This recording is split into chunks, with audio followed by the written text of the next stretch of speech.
जय श्री राम, जय श्री कृष्ण, हर हर महादेव सभी को। तो आज पार्ट 3 है अमोघ लीला के एक्सपोज का। अभी तक मैंने आपको बताया कि कैसे ये जो भी कुछ बोलता है वो एक्चुअली उन्हीं के जो परम सर्वश्रेष्ठ ग्रंथ है उनके विरोध में होता है। लेकिन आज का वीडियो थोड़ा ज़्यादा इम्पॉर्टेंट है और छोटा भी होगा, क्योंकि आपको आइडिया लगेगा कि ये लोग कितनी आसानी से मतलब बेशर्मी से गुमराह करते हैं लोगों को, झूठे रेफरेंसेस देते हैं। उसका तो पहले ही पता लग गया है जब हर जगह भगवत गीता के गलत ट्रांसलेशंस किए हैं। इस्कॉन एक्सपोज की सीरीज़ की प्लेलिस्ट है, वो देख लेना जिसे नहीं पता हो, क्योंकि कितने लोग मुझे पूछते हैं वीडियो देखने के बाद कि कौन से गलत ट्रांसलेशंस। तो वो जो सीरीज़ है वो देख लेना, आपको पता चल जाएगा। तो यहाँ पे खुल्लम खुल्ला ये भगवत गीता से, मतलब भगवत गीता में एक वर्स है 2.45, तो उसको कोट करते हुए खुल्लम खुल्ला बेवकूफ़ बना रहा है कि भगवान स्वयं कह रहे हैं कि वेदों से आगे बढ़ और पुराण और स्मृतियों पे आ, तब तुझे भगवान का ज्ञान होगा। खुल्लम खुल्ला मूर्ख बना रहा है। अब मैं आपको 2.45 वो जो वर्स है वो इन्हीं की भगवत गीता यानी प्रभुपाद ने जो ट्रांसलेट की है उसी की भगवत गीता से मैं बता दूंगा कि वहाँ पे क्या लिखा गया है। आप दंग रह जाएंगे। और ये खुल्लम खुल्ला, ये ऐसा नहीं है कि एक दो वर्स ऐसे बोलता हो, ये नॉर्मली जनरली ऐसे ही वर्ड्स कोट करता रहता है। अब मैं हर एक वर्ड्स को तो एक्सपोज नहीं करूंगा, लेकिन आपको आइडिया दिलाऊंगा कि क्यों इन पे भरोसा नहीं करना चाहिए। अभी तक तो आइडिया आ गया होगा, अगर जिसने भी मेरे वीडियोस देखे हो अभी तक काफ़ी मात्रा में, उनको तो आइडिया आ ही गया होगा कि इनको तो सपने में भी इन पर भरोसा नहीं किया जा सकता, चाहे वो जितने भी हज़ारों रेफरेंस दे, क्योंकि 80% रेफरेंसेस तो देखते हैं तो वो मिलते नहीं हैं। 10% रेफरेंसेस जब देखते हैं उनमें से भी, तो अगर मतलब 80% में से 20% रेफरेंसेस बुक में हो, और उन 20% में भी 10% जो होते हैं उसके ट्रांसलेशंस गलत होते हैं या फिर उनका कॉन्टेक्स्ट कुछ और होता है। तो इसीलिए मैं हमेशा कहता हूं कि वो कुछ भी बोले, इन पे कभी भी भरोसा मत किया करो। आज आपको ये वीडियो देख के और आइडिया आ जाएगा कि मैं ऐसा क्यों बोलता हूं। पहले इसको सुनना, ये बोल क्या रहा है भगवत गीता को कोट करते हुए। अच्छा, श्रुति स्मृति में स्मृतियां ज्यादा श्रेष्ठ है, ये वाला कहां बताया गया? पुराण ज्यादा श्रेष्ठ है, भगवत गीता के अंदर बताया गया चैप्टर 2 वर्स नंबर 45 के अंदर। आपने सुना ये क्या बोल रहा है कि गीता के अंदर कहां पे ऐसा बताया गया है कि श्रुति यानी वेद उपनिषदों से भी श्रेष्ठ स्मृति और पुराण है? ऐसा भगवत गीता में कहां पे बताया गया? तो वो कोट कर रहा है। अब देख, सुनना, अच्छे से सुनना कि ये कैसे खुलेआम बेशर्मी से झूठ बताते हैं। त्रैगुण्या विषया वेदा, वेद तो सिर्फ 3 गुणों में डील करते हैं। नैस्त्रैगुण्य भवार्जुनाम, हे अर्जुन इससे आगे बढ़ो, यानी कि स्मृतियों में पुराणों में आओ। निर्द्वंद्व नित्य सत्वस्तो। सुना सुना, इसने पूरा मतलब ही बदल दिया उस वर्ड्स का मतलब ही बदल दिया। कृष्ण ने ये कहा कि उस तीनों गुणों से आगे बढ़ो और आत्मवान बनो, आत्मा में स्थित हो जाओ। मैं आपको दिखाऊंगा, प्रभुपाद के ट्रांसलेशन से दिखाऊंगा। लेकिन इसने क्या क्या पता है? इसका मीनिंग उल्टा बता दिया, मतलब उल्टा इन द सेंस पूरा बदल दिया। इसका मीनिंग इसने ये बता दिया कि वेद तो सिर्फ 3 गुणों से डील करते हैं, तो इससे आगे बढ़ो यानी स्मृति पुराणों पे आओ, फिर तुम्हें भगवत प्राप्ति होगी। लेकिन आप 2.45 वर्स खुद भी चेक कर सकते हो उसमें क्या लिखा है। मैं तो अभी दिखाने ही वाला हूं, पहले इसको सुन लेते हैं।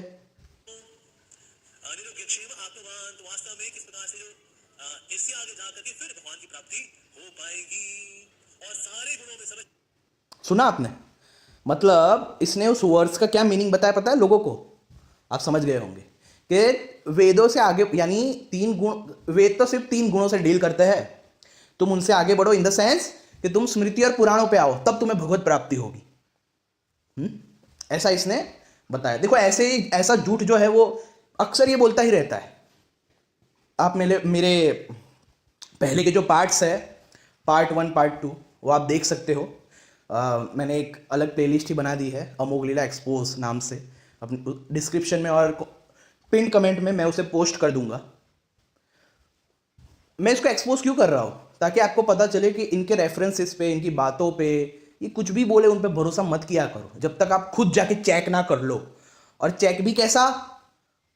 जो रियल स्कॉलर्स ने, इस्कॉन के अलावा किसी ने भी ट्रांसलेट की है, किसी ने भी, इस्कॉन के अलावा कोई भी हो, उनके ट्रांसलेशंस में आप देखो, हाँ, तब जाके आप मानना कि हाँ ये सही है। बाकी ये कुछ भी बोले ना, इन पे भरोसा नहीं करना चाहिए। पूरा वीडियो देखो और भी पक्का हो जाएगा। तो चलो देखते हैं। ये है मेरे पास प्रभुपाद की ट्रांसलेटेड गीता, इस्कॉन की। मतलब ऐसा गलत ट्रांसलेशन तो प्रभुपाद ने भी नहीं किया, ये मैं बताना चाहता हूँ। मतलब कितनी आसानी से ये लोग झूठ बोलते हैं। ये रहा वो श्लोक जिसे उसने कोट किया, 2.45, अध्याय 2 का 45।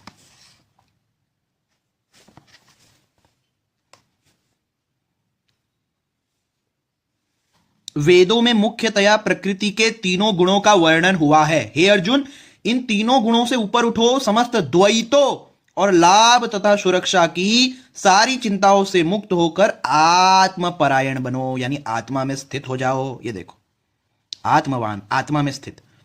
प्रकृति के तीनों गुणों से संबंधित विषयों में वैदिक साहित्य प्रकृति के तीनों गुणों से परे होवो।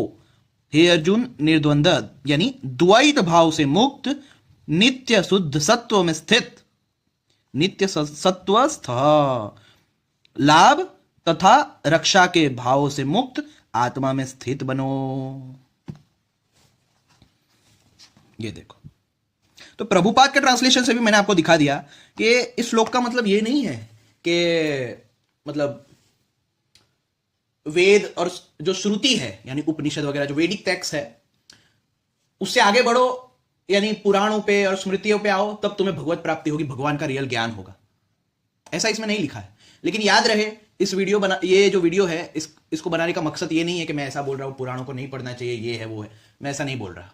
मैं बस ये बताना चाहता हूं कि सभी आचार्यों ने कहा है, सभी महापुरुषों ने कहा है कि श्रुति जो है यानी वेद जो है वो हाईएस्ट ऑथोरिटी है, और पुराण और स्मृतियों में भी वही बातें माननीय है जो वेदों में हो, जो वेदों के विरुद्ध ना हो, वही बातें हमें पुराणों की माननी है।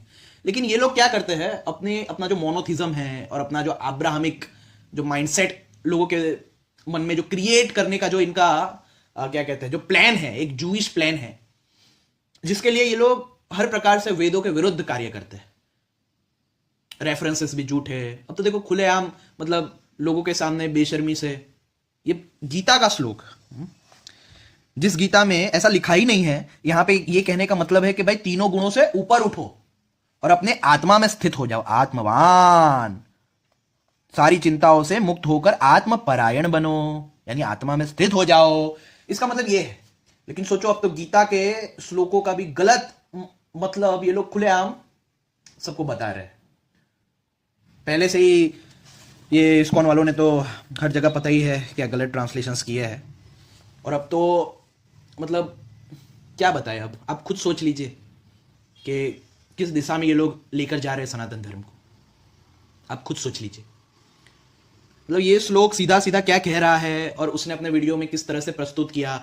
अब देखो, वो जो जनताएं है जो ये सुन रही है, या जो भी वो वीडियो जिसने भी देखा है, उसको तो क्या पता चलेगा। वो थोड़ी सोचेगा कि चलो इन्होंने जो जो रेफरेंस दिए मैं चेक तो करूं, खोल के देखूं तो सही। नहीं, उन्हें तो भरोसा है कि अरे जो भी बोला होगा सच ही बोला होगा। श्लोक तो श्लोक भी बोल रहे हैं, कोट भी बोल रहे हैं कि 2.45 में लिखा है, ऐसा बोल भी रहा है। मतलब इसे इतना भरोसा है कि मेरे जो ब्रेनलेस फॉलोअर्स है इस्कॉन के, वो मैं कोट बता दूंगा ना कि 2.45 में है तो भी जाके चेक नहीं करने वाले।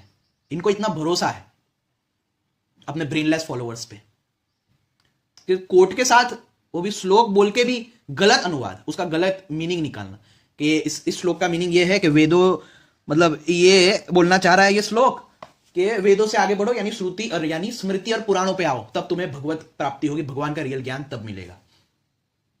अब आप स्वयं सोच लीजिए, यहां पे तो उनकी बात भी नहीं हुई, यहां पे तो आत्मा में स्थित हो जाओ। सीधा सीधा अद्वैत है यहां पर कि भाई समस्त द्वैतों और लाभ तथा सुरक्षा की सारी चिंताओं से मुक्त होकर आत्मपरायण बनो, आत्मवान, आत्मा में स्थित। आप स्वयं देख लीजिए। अब ऐसे तो बहुत सारे हैं, मतलब ये लोग खुलेआम ऐसे करते ही रहते हैं। मेरा पार्ट 1 पार्ट 2 भी देख लेना। उसके अलावा जो इस्कॉन एक्सपोज जो सीरीज है मेरी, उसकी प्लेलिस्ट है, उनमें उन्होंने क्या क्या भगवत गीता में गलत ट्रांसलेशंस किए वो भी देख लेना, आपको आइडिया लग जाएगा। तो मैं क्यों बोल रहा हूं ये सब? मैं इसलिए बोल रहा हूं ताकि आप रियल सनातन धर्म की ओर वापस लौटो, आप खोजी बनो। आप किसी पर भी ऐसे ही भरोसा ना कर लो कि भाई वो बोल रहा है वहां पर इतने बड़े स्टेज से बोल रहा है तो वो सच ही बोल रहा होगा। ऐसा नहीं होता। कलयुग में तो ऐसा बिल्कुल नहीं होता। कलयुग में जो रियल ज्ञान होगा ना, वो कोई भी लोगों के सामने ऐसे स्टेज पे कोई बोलेगा ही नहीं। क्यों? क्योंकि प्रकृति ही ऐसा नहीं होने देगी। अगर प्रकृति ने खुलेआम रियल ज्ञान बुलवा दिया सबके मुंह से, हर जगह फैला दिया, तो फिर ये कलयुग बन पाएगा क्या? कलयुग कैसे रहेगा ये? तो आपको ये ध्यान में रखना है कि जो भी ऐसे फेमस हो जाए, बोलते भौंकते रहे, वो सब झूठे हैं। इसीलिए प्रकृति ने फेमस किया है, ताकि वो लोग कलयुग का साथ दे सके, भ्रामकताएं फैलाने में, अब्राहमिज्म फैलाने में, गलत ज्ञान फैलाने में। ये लोग कलयुग का जो लक्षण है उसका साथ ये लोग दे सके।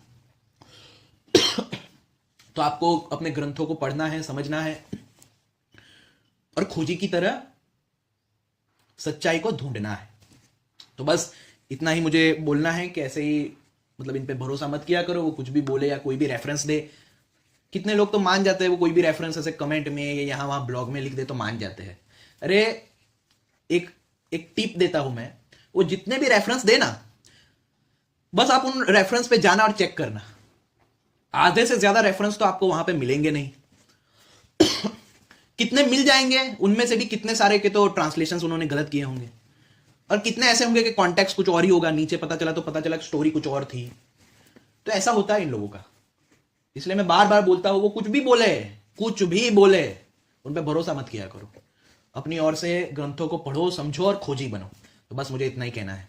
जय श्री राम, जय श्री कृष्ण, हर हर महादेव।